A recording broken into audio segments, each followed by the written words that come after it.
नमस्कार, बहुत बहुत स्वागत करते हैं आपका भारत लाइव में। जैसा कि पहले से ही आपको हम बताते आ रहे हैं, हमने कुछ देर पहले ही आपको खबर बताई थी कि आज नीतीश कुमार का इशारा मिल गया है और जातीय गणना जो हुई है उसका रिपोर्ट सार्वजनिक किए जा सकते हैं। रिपोर्ट अब आपके सामने है। रिपोर्ट आने के बाद काफ़ी चौंकाने वाले आंकड़े सामने आए हैं। जिस बात की उम्मीद लगाई जा रही थी और जिसकी चर्चा हम लगातार आपसे कर रहे थे कि इन आंकड़ों में कहीं ना कहीं एक बात साफ नजर आई है कि जो आंकड़े जनगणना कहा जाए या जातीय जनगणना कहा जाए उसके आधार पर आई है, उसमें बहुत सारे चेंजेस नजर आ रहे हैं, बहुत सारे परिवर्तन नजर आ रहे हैं और कई आंकड़े तो चौंकाने वाले हैं। आपको बता दें कि ये बातें अक्सर कही जा रही थी कि किस तरह से इन आंकड़ों को अब रखा जाएगा, इसके आधार पर सरकार नीतियां बनाएंगी।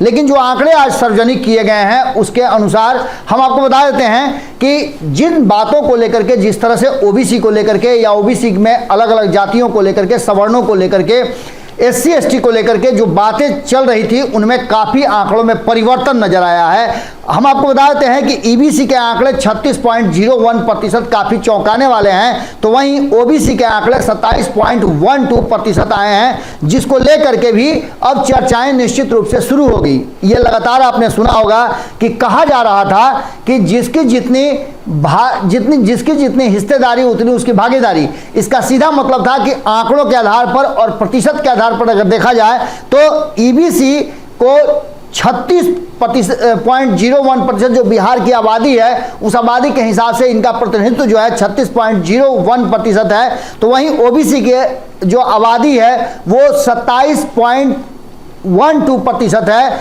तो बात करें अनुसूचित जाति की तो ये आंकड़े लगभग 20% पहुंचते हैं। वहीं 1.5% से ज़्यादा अनुसूचित जनजाति के आंकड़े पहुंचते हैं। इन सारी आंकड़ों को अगर देखा जाए तो अनुसूचित जाति के आंकड़े जो हैं वो 1.68% है और इसके साथ साथ अलग अलग जातियां जो डोमिनेट करती हैं उनकी भी बात हम बताएंगे। लेकिन उससे पहले आपको बता दें कि सामान्य जातियों के आंकड़े को अगर ध्यान से देखा जाए तो सामान्य जातियों के आंकड़े भी लगभग 16% के आसपास पहुंचे हैं और ये कहीं ना कहीं इस बात की तरफ इशारा करते हैं कि इन आंकड़ों के आने के बाद जो राजनीतिक परिवेश है वो तो बदलेगा ही, इसके साथ साथ जो योजनाएं हैं उसमें भी काफ़ी कुछ बदलाव नजर आएगा। आपको बता दें कि इन सारी स्थितियों को देखने के बाद जो हमारे पास आंकड़े आए हैं उसके हिसाब से जो ओबीसी वर्ग है उसमें यादवों की संख्या 15% बताई जा रही थी, जो आंकड़ों के हिसाब से 14.26% है। तो वहीं कुर्मी 2.87% जो है इस बिहार की जो जनसंख्या है उसमें अपनी भागीदारी निभाते हैं।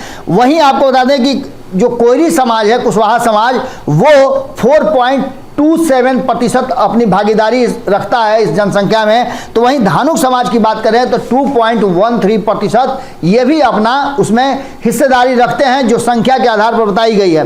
आपको बता दें कि इसके अलावे ईबीसी की बात करें और ओबीसी के कुछ वर्गों की बात करें तो कई जातियों के आंकड़े बढ़े हैं, कई जातियों के इसमें घटे भी हैं। कुम्हार की बात करें तो कुम्हार का 1.04% बिहार के जनसंख्या में अब उनकी भागीदारी है। धोबी का 0.83%, तो नाई का 1.59%। ये आंकड़े आपको चौंकाने वाले हो सकते हैं। इसके साथ साथ आपको बताएं कि कानू की बात करें तो 2.21% है। तो वहीं इसमें बढ़ई जाति की बात करें तो 1.45% आया है और साथ ही सोनार जाति की बात करें तो 0.68% इनका भी भागीदारी बिहार की जनसंख्या में है। अगर तेली जाति की बात करें तो 2.81% है। इसके अलावे हम आपको बता रहे हैं कि और भी कई ऐसी बातें सामने आई हैं आंकड़ों के हिसाब से। हमारे पास पूरी विस्तृत जानकारी है, पूरी विस्तृत रिपोर्ट है। इस रिपोर्ट के हिसाब से अगर हम देखें तो कहीं ना कहीं ये बातें सामने नजर आ रही हैं कि इस पूरी कहानी में कई ट्विस्ट आएंगे और आने वाले समय में इस आंकड़ों के आधार पर बहुत सारी चीज़ें देखने और समझने को मिल सकती है। पूरी तरह से ये 11-12 पन्नों का ये जातीय आंकड़ा है जिसमें अलग अलग जातियां 1 नंबर से लेकर के और अंतिम आपको पता है कि जो आंकड़े हैं वो सब हैं। इसमें पिछड़ा वर्ग की संख्या आंकड़ा जो बताया गया है वो 27.1286% बताया गया है। अत्यंत पिछड़ा वर्ग का 36.0148% बताया गया है। अनुसूचित जाति का 19.6518% बताया गया है। तो अनुसूचित जनजाति का आंकड़ा 1.6824 पॉइंट है। तो वहीं ये कुल आंकड़ों को अगर देखा जाए तो आपको अनारक्षित में भी 15.5224% बताया गया है, यानी ये 100% आंकड़े हैं। और ये पूरी जनसंख्या जो है, और पूरी जनसंख्या बिहार की है, उसे 13 करोड़ बताया गया है। ये जातीय जनगणना इसको कह सकते हैं या इसको जातीय गणना कह सकते हैं। इसके अलावे और भी कई ऐसी बातें सामने आई हैं जिनको लेकर के अब इस पर अलग अलग तरह से इस पर चर्चाएं होंगी, और चर्चाओं के हिसाब से हम आपको ये भी बताएंगे कि किस जाति का कितना जो प्रतिनिधित्व है, संख्या उनकी कितनी है। तो पिछड़ा वर्ग में 3,54,63,936 की संख्या आई है। तो अत्यंत पिछड़ा वर्ग में 4,70,80,514 की संख्या आई है। अनुसूचित जाति की बात करें तो 2,56,89,820 की संख्या आई है। तो अनुसूचित जनजाति की बात करें तो 21,99,361 आया है। वहीं अनारक्षित अनरिजर्व यानी जनरल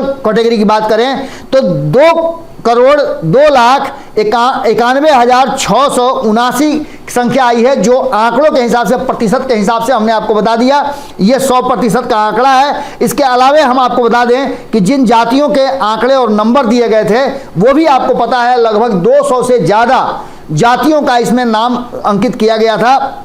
उसके आधार पर अब आंकड़े पूरी तरह से हमारे सामने आ गए हैं। देखना यह होगा कि इन आंकड़ों को लेकर के अब राजनीतिक सरगर्मियां कैसी होती है। लेकिन एक बात तो तय मान के चलिए कि अब इन आंकड़ों के आने के बाद सरकार अगला स्टेप क्या उठाती है, यह बड़ा ही महत्वपूर्ण है। हम तुरंत आपसे फिर जुड़ेंगे पूरे आंकड़े की विस्तृत जानकारी के साथ। बहुत बहुत धन्यवाद। अगर ये वीडियो पसंद आई और वह बिहार के राजनीति और बिहारियत से सरोकार रखेनी तो सब्सक्राइब बटन दबा के चैनल के सब्सक्राइब कर ली। ओजे एगो घंटी बा, ओकरा बटन दबा देला से कुल सटीक और मारक खबर रुआ मुफ्त में मिल जाई। अगर रुआ पत्रकारिता के हमनी के नया प्रयोग में सहयोग कर चाहतानी तो ज्वाइन बटन दबा दी। पेटीएम नंबर नोट कर ली 9386816700। धन्यवाद।